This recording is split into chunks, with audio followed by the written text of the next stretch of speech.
Voilà le thème retenu pour l'actu de ce matin. Je le rappelle, les violences faites aux femmes dans le couple, cause et impact. Un seul numéro à composer, 96 116 68 68 96 116 68 68 pour prendre part aux discussions. Alors, je commence par vous, Roland Tonéikes. Les causes des violences faites aux femmes dans un couple. Bon, d'abord, il faut citer les différentes sortes de violences. Parce que quand on parle de violence dans le couple, vous n'avez pas de violence faites aux femmes, vous avez dit. J'espère que vous reviendrez après qu'on parlera des violences faites aux hommes. C'est peut-être la première partie. Oui, non.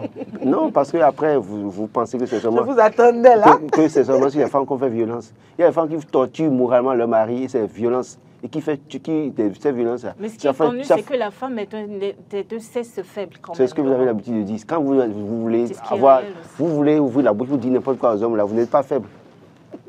Ou bien, c'est ça, non? Alors, donc, vous voulez parler de type... Continuons. Pour vous dire qu'il y a aussi des violences faites aux hommes. C'est clair. D'accord? Donc, il faut qu'on en parle. C'est aussi une réalité. Il y a des hommes qui souffrent dans leur foyer. Je vous promets qu'on améliorera voilà. Et ça donne la vie à certains hommes. Ils en meurent d'ailleurs même. Et la femme peut aller se remarier. Mais bon, maintenant, justement, parlons du thème du jour. Voilà. Violence faite aux femmes dans le couple, je crois que d'abord, il faut citer les différentes sortes de violences. Il y a la violence physique, violence morale, psychologique. Donc, il y a même violence financière. Oui. Non, ça existe. Donc, pour dire qu'il y a différentes sortes de violences, et les causes de ces... Et chaque violence a sa cause. D'abord, l'oisiveté de la femme peut faire qu'elle va subir, oui, je dis l'oisiveté de la femme. La pauvreté de l'homme également. Non, non, attendez, laissez-moi finir. Ne me répondez pas comme étant femme, répondez-moi en tant que journaliste. On va évoluer. Si vous vous mettez dans la peau de la femme, vous ne serez pas d'accord avec ce que je dis. L'oisiveté de la femme peut faire qu'elle va subir la violence financière. C'est ce que je vous dis. Violence économique, voilà, violence économique, c'est le terme qui est utilisé. Parce que quand la femme ne fait rien, que c'est l'homme qui doit donner tout, l'homme se permet de lui dire tout, n'importe quoi, et lui manquer de respect. C'est ce que je veux dire en réalité. Quand vous prenez les violences morales, c'est que, ou psychologiques, le mari qui tout le temps va insulter la femme, tu es sale, tu es vilaine, tu es laide, des trucs comme ça la torture. Les violences physiques également, vous allez voir que c'est, comment vous appelez, le fait des hommes, mais aussi le fait de certaines femmes. Il faut qu'on se dise la vérité. Si vous voulez qu'on dise la vérité, et Carole Olaye et Grâce à Valibé, on se dira la vérité. L'homme agit. La femme parle. Et la femme, quand elle veut parler pour vous faire mal, elle sait où appuyer pour que ça vous fasse mal. La femme est capable d'aller puiser même dans votre famille, une histoire que vous avez racontée par rapport à votre famille, entre votre papa et votre maman, pour vous insulter, ça vous fait mal. Pendant ce temps, l'homme qui ne parle pas beaucoup à un moment donné est tenté de réagir. Et dans la réaction, l'homme ne parle pas. Il peut lever la main, ce qui est à proscrit. Donc j'estime que le discours peut être une cause. Le discours, les thèmes, le langage utilisé dans le foyer peut être une cause de violence. Parce que l'autre ne supportant pas. Mais il y a même des femmes que même parfois, c'est l'homme qui lui dit n'importe quoi, elle n'hésite pas à le gifler. Donc c'est pour vous dire que le langage dans le couple peut constituer une cause des violences dans le couple. La manière dont on se comporte, la manière dont on traite l'autre peut être une cause des violences. La manière dont, en tout cas, on considère l'autre, la place qu'on réserve à l'autre peut amener les violences dans le couple. J'estime qu'aujourd'hui, chacun de nous doit pouvoir prendre la mesure des choses pour voir de quel côté il se trouve. Est-ce que aujourd'hui, véritablement, vous êtes debout? Est-ce que votre femme votre épouse est heureuse? Vous devez pouvoir savoir. Si elle n'est pas heureuse et qu'elle dit que voilà, elle dénonce cette chose, vous devez pouvoir savoir à votre niveau en tant qu'homme ce que vous faites pour qu'à ce niveau-là, elle ne soit pas heureuse. Et ça interpelle chacun de nous en réalité. Il ne sert à rien de dire que oui, c'est seulement moi, je ne fais pas. Le jour où vous parlez mal à votre épouse, c'est que vous n'êtes peut-être pas préparé, vous ne savez pas que ça peut arriver un jour.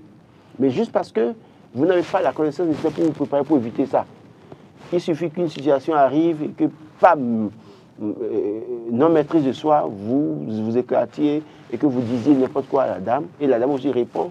Et puis après, c'est le coup de main. Parfois, les violences physiques je l'ai dit, je le redis, c'est parfois le fait de certaines femmes. J'ai toujours dit, rééduquons certaines femmes. Certaines femmes sont respectueuses, disciplinées dans le couple. Mais il y en a qui sont, excusez, les djandjous en griffe là, cause aussi sont la source de leurs propres problèmes. Parce que d'abord, elles ont la bouche pour dire n'importe quoi, bavarder tout le temps, dire des insanités à leur mari. Et c'est elles les premières à gifler. On dira que oui, il ne faut pas taper une femme, on ne touche pas la femme. Je suis d'accord. Mais il faut qu'on reparte à la base pour éduquer certaines femmes dans certains couples. Parce qu'elles sont la source de leur propre malheur. Elles se permettent de gifler le mari en premier.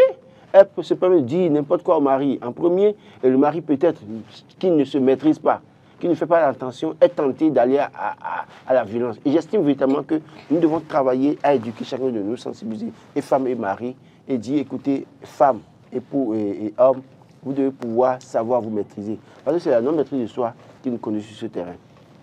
Alors, Carole Olaye, je suis d'accord avec Laurent et je comprends parfaitement sa position. Parce qu'en fait, il est homme et je comprends en fait ses arguments. J'ai rien dit pour donner raison aux hommes. Mais en fait, il faut reconnaître que le fait est réel. Des femmes subissent des violences dans le couple aujourd'hui. Le fait est réel. Les femmes, que ce soit les violences corporelles, les violences émotionnelles, oui, voilà. Les femmes, elles en subissent. C'est vrai que vous avez parlé d'éducation, vous avez parlé des femmes qui sont oisives, qui font rien et qui, à cause en fait du manque de moyens, les hommes peuvent être amenés à violenter leurs femmes. Non, j'ai pas là à ce niveau de violence économique. Ben exactement. Et donc, que ça pourrait amener les hommes à faire des violences, qu'elles soient économiques ou pas, en fait, sur les femmes. Je suis d'accord. Mais en fait, il faut comprendre également que les hommes, aujourd'hui, en fait, ils se disent qu'ils sont le chef de la famille. On est d'accord. On est d'accord que les hommes... disent. Hein. Non, on est d'accord. Vous partagez la même confession religieuse que moi. Vous savez que la Bible vous dit que l'homme est le chef de la femme. C'est pas que les hommes se disent. Nous savons que l'homme est le chef l'une des raisons, l'une des principales causes, c'est déjà cette société dans laquelle on est, qui fait de l'homme, qui fait de l'homme supérieur, le dominateur. L'homme est supérieur à la femme, donc la femme doit être soumise selon la Bible. Il y a tout ça. Moi, je trouve que c'est l'essence, au fait, de ce problème que nous vivons. Et moi, j'ai rien contre. C'est pas ça. Vous avez toujours respecté vos supérieurs au boulot, non?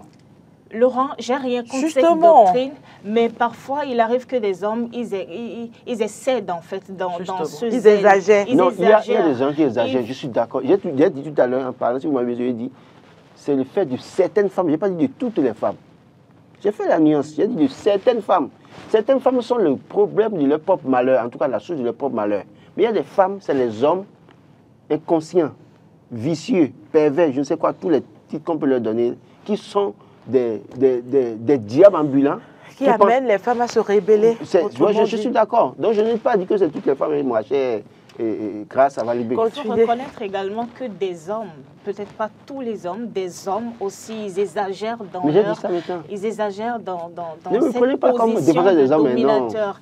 Et donc, vous parliez en fait de violence économique, mais du moment où l'homme, par exemple, a une certaine aisance financière, pourquoi vous voulez forcément que la femme, je ne sais pas... Aille travailler? Non, j'ai jamais dit ça en fait. L'homme a une certaine aisance financière et peut subvenir aux besoins de la femme. Et là, je pense que le problème de violence économique peut être réglé au second plan. Et là, la femme va simplement... recevoir en fait quand elle aura besoin, elle reçoit. Vous êtes ma soeur. Je vous dis sur le plateau, si vous permettez, je vous dis sur le plateau ce matin que l'une des causes des divorces qu'on voit un peu partout aujourd'hui là, c'est parce que certaines femmes ne vont pas faire des efforts pour s'imposer dans leur couple.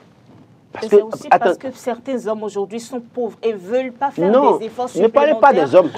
Ne parlez pas des hommes. Des efforts supplémentaires pour subvenir aux besoins de leur famille. Vous étiez en train de parler de la Bible tout à l'heure. Vous savez, vous n'êtes pas sans savoir que dans la même Bible, il est dit en fait que tous les besoins de la femme se porteront vers l'homme. Je pense qu'il y a un passage de la Bible qui le dit. Voilà. Je ne suis pas en train de défendre les femmes qui sont oisives, qui veulent rien faire, mais je pense que la pauvreté de l'homme, le fait que l'homme veut pas... J'aime bien faire ce débat avec les femmes. Vous savez pourquoi? Tout à l'heure, en parlant de l'homme est le chef de la femme. Elle a dit subtilement qu'il y a des hommes qui se disent.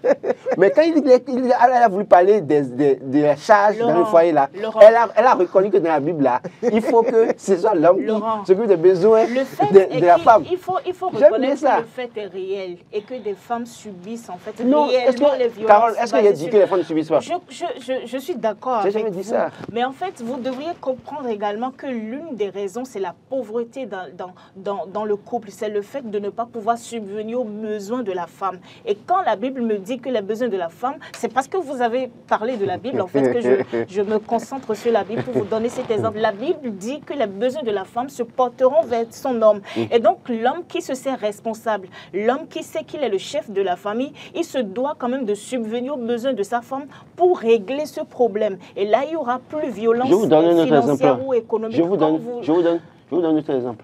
Le monsieur est riche, il a tout. Il a construit une maison à sa femme, il lui a donné une voiture, il lui a donné tout. Mais tous les jours, ce sport favori, c'est de taper la femme. Vous pensez que c'est la pauvreté qui comme ça? C'est la mentalité de l'homme. D'abord, un problème d'éducation. Il a l'argent, hein. Il a construit une maison pour la dame. Belle maison, voiture, tout. La dame peut voyager, peut lui prendre un billet, peut aller aux États-Unis, passer 2 mois et revenir. Mais son sport favori, là, quand il voit la femme dans la maison... Justement, dans ces cas, c'est des hommes jaloux, très jaloux, qui ne supportent et qui ne donnent même pas un espace à la femme. C'est même pas jaloux, c'est des féodaux. Et c'est pour ça que je vous dis que... D'autres diront peut-être qu'ils sont protecteurs. C'est pour ça que je vous dis que ce n'est pas la pauvreté, certainement, qui est tout le temps source de violence, non. Il y a des gens qui ont l'argent, qui ont tout. Mais vous voyez comment il maltraite la femme parfois, en bastonnant une femme, vous allez vous poser la question de savoir, mais il a un problème, est-ce que ce n'est pas un esprit qui le dérange? C'est pour vous dire, bon, pour vous dire quoi? Mais nous ne sommes pas en train de généraliser, nous parlons pas cas par cas. Oui, au cas par cas. Nous étions en train de parler de la violence que vous dites pas pauvreté que je refuse. Oui, la violence financière, c'est la pauvreté qui en est la base. Et je suis d'accord avec vous quand vous parliez de l'éducation des femmes, c'est clair. La femme doit être soumise à son homme. Et si l'homme trouve que sa femme ne lui est pas soumise, c'est normal en fait qu'il soit amené, qu'il soit... Non, pas forcément la bastonner. Il y a plusieurs méthodes, il y a plusieurs manières aujourd'hui de punir sa femme. Dans cette histoire de soumission, j'estime même que la soumission ne se réclame pas. La soumission s'impose à la femme parce que tout simplement parce que l'homme est responsable et remplit ses devoirs vis-à-vis de ses enfants et de son épouse. Il serait très difficile à une femme. Il y a un problème que vous oubliez, c'est que la femme, le mari fait tout, respectueux de la femme. Mais il y a l'éducation que chacun de nous a reçue de sa maison. Grâce à Valérie, Carole Laïe, si vous avez vu votre maman crier tout le temps sur votre papa, vous n'aurez pas de gêne à crier sur un homme demain. Vous avez pensé que... Ça, c'est évident. Vous avez pensé que c'est normal. Et c'est pourquoi ça interpelle aussi, parce que l'une des causes, c'est l'éducation que chacun de nous reçoit. Si le papa a l'habitude de banaliser son épouse, l'humilier, pour l'enfant, c'est que la femme n'a pas de valeur. J'ai discuté avec beaucoup de jeunes qui me disent, écoutez, quelle femme? Ma femme, mon papa ne fait...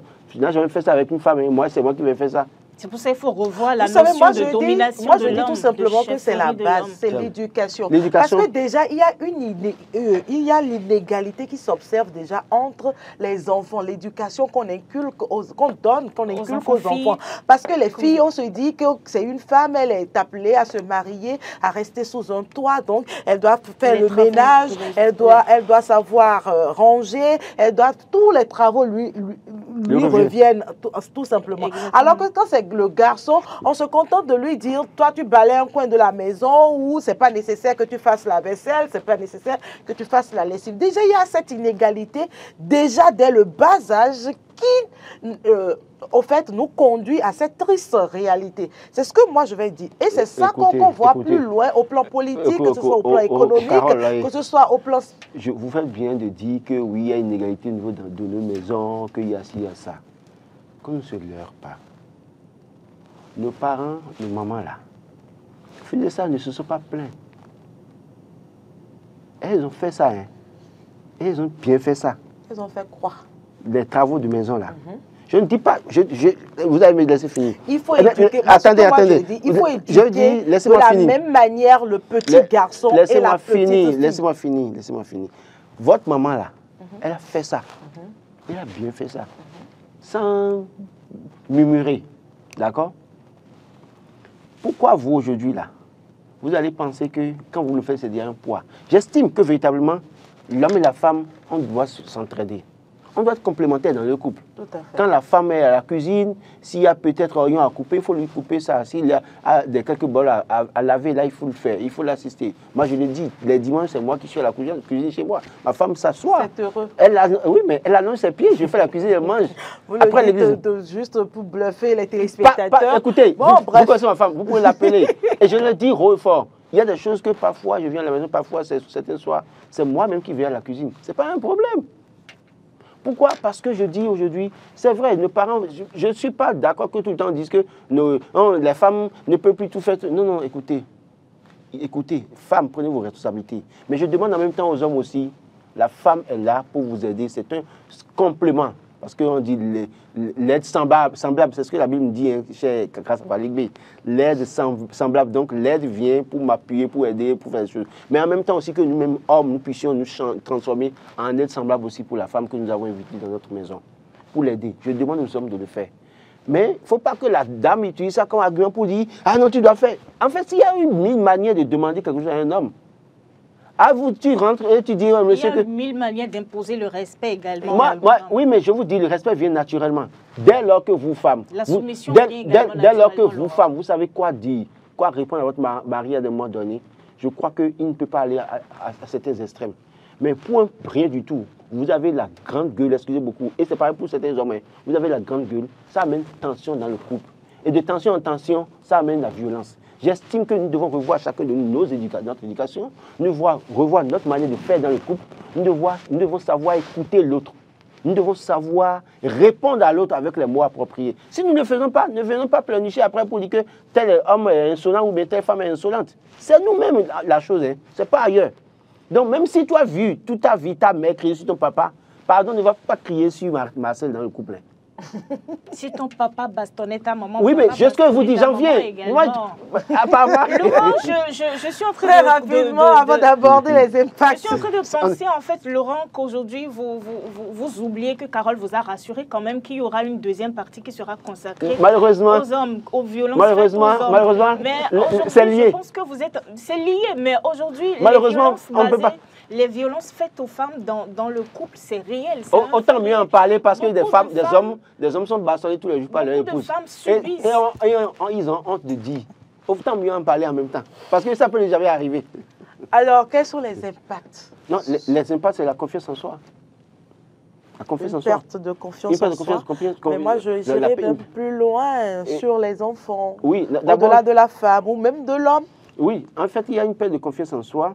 Et puis, il y a aussi, qu'est-ce que je veux dire? C'est-à-dire que l'éducation, la mauvaise éducation qu'on inculque déjà aux enfants, les hommes qui pensent que les femmes ne sont rien, n'ont pas de valeur, et qui pensent qu'on peut taper les femmes n'importe comment. Et la fille aussi, qui peut-être peut grandir en pensant qu'on peut manquer de respect à un homme, crier sur son mari, tout ça là. Donc, il y a ce que les enfants voient dans la maison, et puis ils peuvent aller faire ça dehors, ou bien en parler dehors. D'abord, c'est une question d'humiliation pour la femme. J'estime évidemment que c'est bastonner une épouse, c'est l'humilier. C'est l'humilier. Tout simplement. C'est pas bien. Et donc, ça, c'est très dangereux. Il faut travailler à éviter ça. Et donc, après ça, il faut quand même... c'est le manque de respect qui s'installe. Parce que quand vous êtes peut-être en location, ceux qui sont dans les maisons chines populaires, vous avez l'habitude de taper votre femme tout le temps. Il faut perdre votre crédit. Vous perdez du crédit. D'abord, même quand des gens dans la maison sortent vous voir en tant que... le John Cena de votre couple, c'est vous qui tapez votre femme tout le temps, il y a des gens qui ne vous respecteront jamais. Exactement. Jamais. Donc, et puis après, il y a des femmes dans la maison qui ne vont jamais respecter votre épouse. Parce qu'on va la traiter comme la femme insolente qui est tapée tout le temps, alors qu'elle n'en est pas une. C'est juste que l'homme est un diable ambulant. Il est un jaloux, il y a plusieurs Maintenant, la jalousie aussi, comme on peut oublier, la jalousie aussi permet des hommes à être bizarres. En fait, la jalousie ne peut pas vous amener... Dites-le clairement, ouvertement. La jalousie et l'infidélité, c'est aussi des causes. Je vous dis haut et fort, je suis jaloux et possessif. Mais pas pour ça, c'est pas pour ça que je vais lever la main sur une femme. Le juge apprend que... Vous n'avez pas besoin de lever la main sur votre femme. Je n'ai même pas besoin de dire ces choses. Je vous dis une chose. Il y a la violence morale également. Ma philosophie a été toujours, quand une femme est avec moi et qu'elle ne veut pas respecter jusqu'à un moment, j'allais une fois, deux fois, trois fois, la troisième fois, chacun prend son chemin. Je ne vais pas accepter que quelqu'un ait dit à la radio, à la télé un jour, il m'a tapé. En fait, ça aussi, ça agit sur votre avenir, sur votre personnalité. Parce qu'il y a des gens aujourd'hui que, quand la femme commence à être insolente avec vous, ou bien l'homme commence à être insolent avec vous, si vous voulez vous séparer, séparez-vous. Plutôt que d'en arriver au mains où il y a la violence. Demain, ça peut vous rattraper. Parce qu'il se peut que peut-être quelque part vous postulez pour une responsabilité quelque part, au plan international, et que quelqu'un qui a été votre voisin dans la même maison, vous avez l'habitude de taper votre femme, vous dit, mais ce monsieur tape sa femme tout le temps. Hein. C'est un violent, hein, c'est un méchant. Hein. En quête de moralité. En quête de moralité. Écoutez, faisons attention, moi, je dis une chose. Je suis jaloux possessif, mais je ne vais pas taper une femme à cause de jalousie. Vous préférez la quitter, mais si tout le temps, dès qu'il y a de problèmes, vous quittez, vous allez écoutez, je ne vais pas quitter tout le temps, mais ce qui est sûr, rassurez-vous, moi j'ai fini de faire des enfants, donc je ne vais pas continuer à faire des enfants devant enfants, rassurez-vous. Très rapidement, je rejoins Laurent Tonné-Ikes qui parlait de stress. Il y a le stress qui s'installe chez la femme, il y a l'anxiété, il y a l'angoisse, il y a la perte d'estime de soi. Elle n'a plus confiance en elle du tout parce qu'elle se sent vexée en fait. Il y a il y a la détresse exacte, il y a la culpabilité, il y a la honte, il y a le désespoir. Exactement, le manque de confiance. Elle ne croit en rien, ne croit en personne. Alors, comme mot de fin rapidement, quoi faire? Quel conseil donner à tous les couples afin que ce soit une relation apaisée qui règne entre l'homme et la femme? Il faut la communication pour moi. Il faut beaucoup communiquer. Non, les gens communiquent pourtant, ils se tapent tout le temps. Il faut mieux communiquer. Peut-être qu'ils ne savent pas mieux communiquer. C'est pas communiquer. De toutes les gens façons, communiquent mieux pourtant, ils se tapent tout le temps. C'est mieux. En fait, la violence est dans la tête. Ce n'est pas dans la communication. Je dis, première chose. Fab, le dialogue est important. Attendez, vous ne pouvez pas dire que ce n'est pas dans la communication. Oui, on va évoluer. Le dialogue, forcément, y a plus ça. parce que c'est grâce au dialogue qu'on pourra aplanir les difficultés, trouver les solutions. Vous pouvez vous asseoir aujourd'hui, Carole, pour vous le faire, échanger, dialoguer avec votre mari sur un problème. Mais si vous ne savez pas utiliser les thèmes, il va se lever et vous laisser. Ça veut dire que quoi? Il faut d'abord savoir communiquer. Voilà, merci de faire la nuance. Communiquer, savoir communiquer, c'est deux choses différentes. Savoir communiquer, savoir les mots utilisés dans le couple face à l'autre. Que les hommes maintenant arrivent à se maîtriser pour éviter toute violence sur les femmes. La famille s'en porterait mieux, la nation, la société s'en porterait mieux. Ne vous en faites pas. Peut-être la prochaine fois, ce sera le cas des hommes, la violence faite aux hommes dans le couple. Les hommes qui pleurent tout le temps, là, qui sont tapés, giflés, bastonnés, qui sont mis à genoux. Merci Graça Valibé, merci Roland Tonné-Ikes. Je rappelle que vous êtes des journalistes. Roland Tonné-Ikes, analyste politique. Merci mesdames et messieurs de nous avoir suivis. Ainsi s'achève ce numéro de Matin d'Éden. Nous avons pris du plaisir en votre compagnie. Vous également, portez-vous bien.